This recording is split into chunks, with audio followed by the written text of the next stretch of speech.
बिस्मिल्लाहिर्रहमानिर्रहीम। अस्सलाम वालेकुम व्यूअर्स, आप देख रहे हैं डाइनिंग और रमज़ान की तैयारी के सिलसिले में आज हम लेमन स्क्वाश बना रहे हैं। और सबसे अच्छी बात, इसे महफूज करने के लिए किसी किस्म के केमिकल का हम इस्तेमाल नहीं कर रहे। रेसिपी पसंद आए तो चैनल को सब्सक्राइब कर दें, बेल आइकन को ऑल पे कर देने से आपको वीडियो का नोटिफिकेशन सबसे पहले फ्री में मिल जाएगा। लेमन स्क्वाश बनाने के लिए हमने 2 पाउंड के आसपास लीमू ले लिए हैं।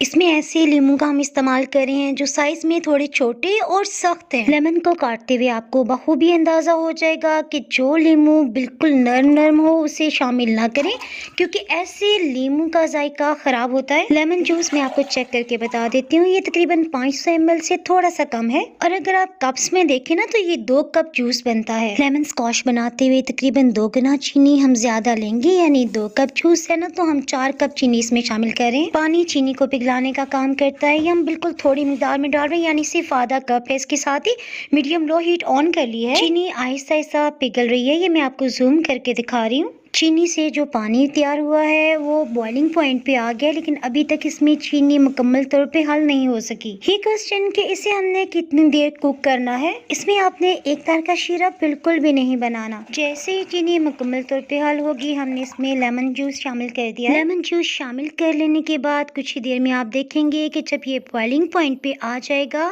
तो हम हीट को लो कर रहे हैं और इसके ऊपर की सतह पे बहुत ज्यादा झाग आ गई और चीनी की शीरे की वजह से इसकी रंगत में भी पिलाहट है। लेकिन हम इसके लिए कोई रंग काट इस्तेमाल नहीं करें, ना ही किसी केमिकल का इस्तेमाल करेंगे। लेमन स्क्वाश के ऊपर की सतह पे ये जो झाग है, ये इसे उतारने की बिल्कुल भी ज़रूरत नहीं है। इसका आसान तरीका ये है कि इसमें 2 से 3 टेबलस्पून हमने सिरका शामिल कर दिया है। बिल्कुल लो हीट पे इसे कुक होते हुए 25 मिनट हो चुके हैं। सो हम हीट को ऑफ करें। आहिस्ता आहिस्ता आपने देखा कि झाग खत्म होते होते सिर्फ थोड़ी सी मिकदार में रह गई है। इस झाग को हम एहतियात से निकाल लेते हैं। इस लेमन स्क्वाश में केमिकल हमने बिल्कुल भी शामिल नहीं किया। इसे इतनी देर पकाने का ये मकसद है कि जो हमने आधा कप पानी शामिल किया था ना, वो बिल्कुल खत्म हो चुका है। चीनी से महफूज करने का काम करेगी। आपने देखा ये कितना गाढ़ा बना है। फंगस से बचाने के लिए बेहतर है कि आप जो भी बॉटल इस्तेमाल करें उससे आप गर्म पानी से अच्छी तरह से वॉश कर लेने के बाद 1 से 2 दिन तक लाजमी खुश्क होने दें। इसे हमने 2 बराबर बॉटल्स में फिल कर लिया है।